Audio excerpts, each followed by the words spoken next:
be careful. Those religious people are out to get you. Hey, I'm Todd. I'm just a regular dude walking in the Word.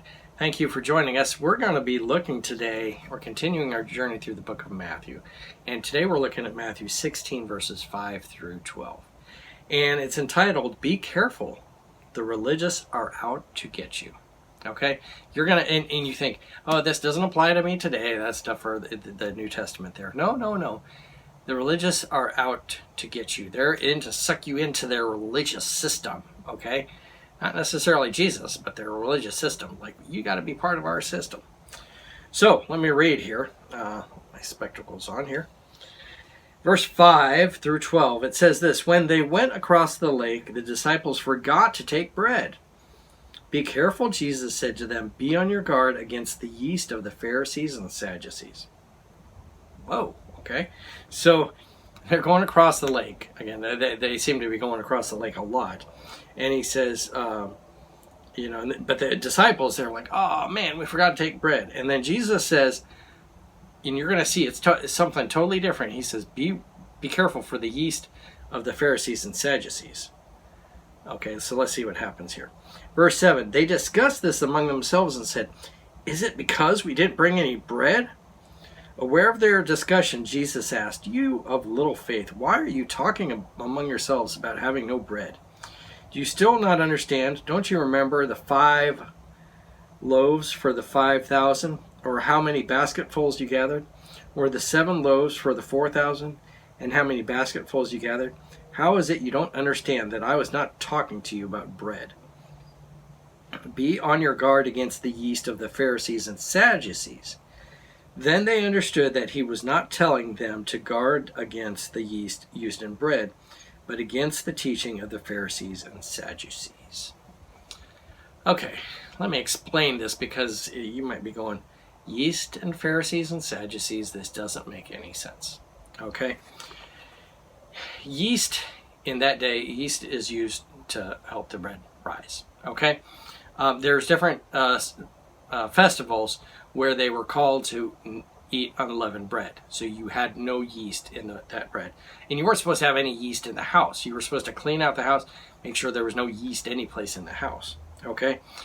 And yeast, it's a symbol of sin in the world, really. Okay? That's what it symbolizes there. And throughout the scriptures, it's used as that. It's never used as like, oh, it's something holy. Okay? It's always used as something sinful, really. Okay, and how it grows. You take just a little bit of yeast. I was just at the store the other day and I saw the little packets of yeast. A little packet is all, they sell little packets, and that little packet goes a long way and makes all this bread rise. Okay, so all you need is this little bit of yeast to make the bread rise. And we talked about it the other day when we did an episode on the mustard seed and the yeast and stuff. With that, you just need that little bit.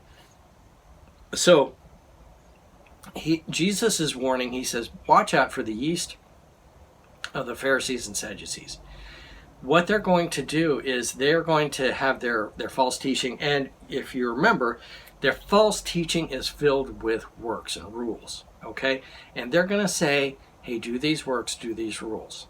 And they're surely not going to say, salvation is based on Jesus and his salvation. They're not going to say that, but they want to get that false teaching in there of works, okay? And so Jesus is saying, watch out for that, okay? The same thing applies today, okay? We're Christians and we're following God, but Jesus is still warning us, watch out for the feast of the Pharisees and Sadducees. The Pharisees and Sadducees today would represent the religious institutions, the church, okay? Not necessarily following God, but they're religious, okay? They act like they're following God, and they do everything right like they're following God, but they might not be following God, okay?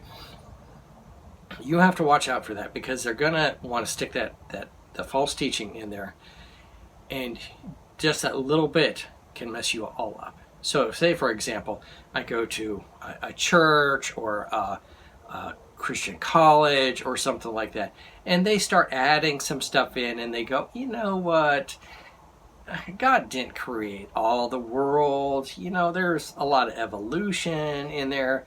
And so, a little bit of yeast in there, add that in. And then they go, you know what? Jesus was not all God. He was a man, he was a good man, but he wasn't God. Okay, a little bit more yeast in there. And then they'll say something like, Jesus is one of many ways to heaven. And you're like, what?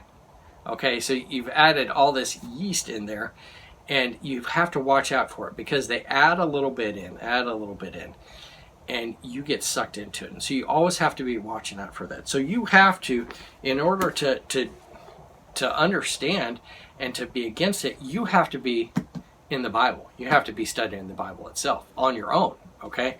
So if someone says something like, there's many ways to Jesus, to salvation, you can go, well, that's awfully funny because the Bible clearly says, Jesus said, I am the way, the truth, and the life. The way, not one of the many ways, okay? So if you're familiar with the Bible and you've been studying the Bible, then you won't be deceived, okay? But you always have to watch out for that yeast of the Pharisees and Sadducees. And that's what Jesus was talking about here. He said, be on your guard. Watch out, okay? And the disciples didn't understand it fully then, but they came to understand it, okay? And that's happening today in the church. So watch out. I'm just a regular dude walking in the Word, and I look forward to seeing you tomorrow as we continue our journey through the book of Matthew. Watch out.